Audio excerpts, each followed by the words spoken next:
तो का हाल बा भाई लोग, उम्मीद करतन कि ठीक हो बोलो। तो भाई लोग आज के वीडियो में बात कर बानी भोजपुरी गाना के ऊपर।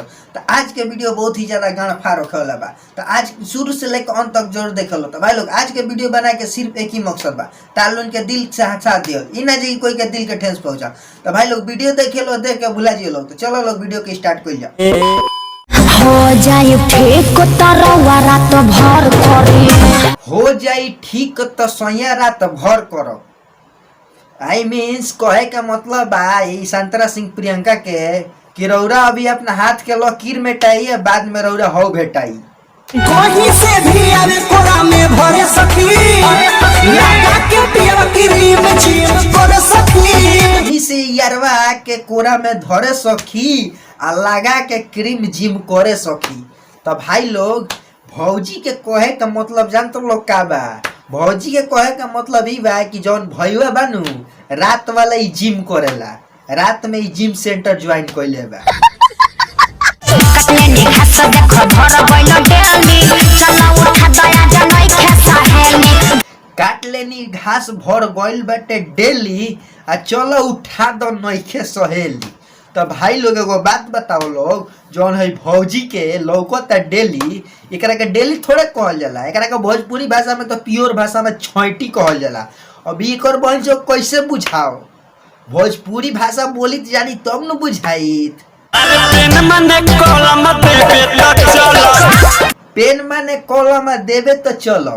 तो भाई लोग एगो बात बताओ लोग, ई भईवा भौजी से कहता पेन माने कलम देवे तो चलो। भौजी का लगे पेन थोड़े बा, कलम थोड़े बा, कलम तो इशारवा का लगे बा। तो भौजी कहाँ से दी? ये बड़ी अच्छी बात कही आप।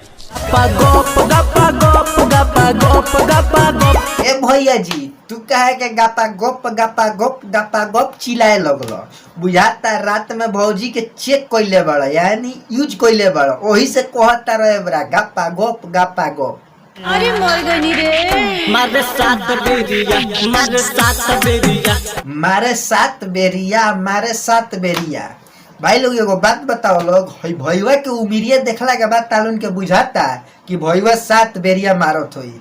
हमरा तो नहीं बुझाता, हमरा तो बुझाता कि 1 से 2 टिप मारत होई, उतने में सुत जात होई। भले रह जाई आज हम भूखे, बाकी तोहरे के नाचब हम छूके, भले रह जाई आज हम भूखे आ नाचब तोहरे के रात भर छूके।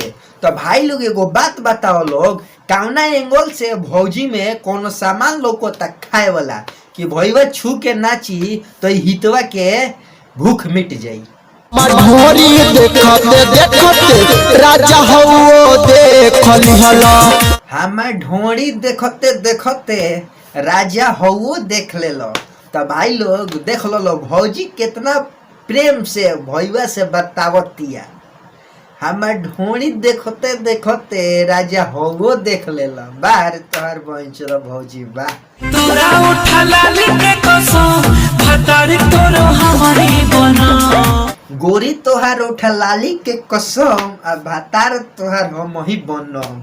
तो ए अजीत भैया एगो बात बताई, अगर जे उठलाली के कसम खैला के बाद इंसान भातार बन जाई, तो हम साला सौम्या पखरोल के उठलाली के कसम खा के उनकर यार बन जैती, काहे कि उनकर ऑलरेडी पहले से एगो भातार बा।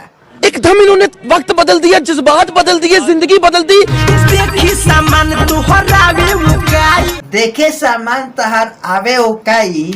तो एगो बात बताओ भैया जी, भौजी कौना एंगल से तारा ऐसा लागतिया कि तू कहता रहो देखी सामान हमरा आवे वही में फेर लबली लगाली, भइल कोरिया कनाली।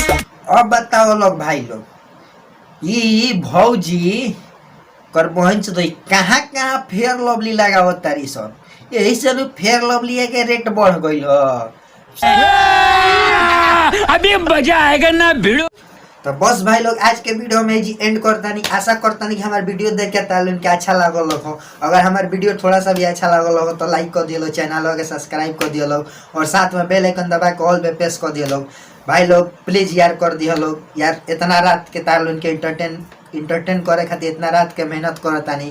कैसे कि हमार घर एगो गांव में पड़ेला, गांव में यहाँ दिन में लाइट ना रहेला, लाइट यहाँ रात में 6 बजे से लेके 4 बजे भोर ले रहेला। अभी 11-12 रात बजे तो इस समय वीडियो हम शूट करतानी बस तार लोगन के हंसे हंसावे खातिर।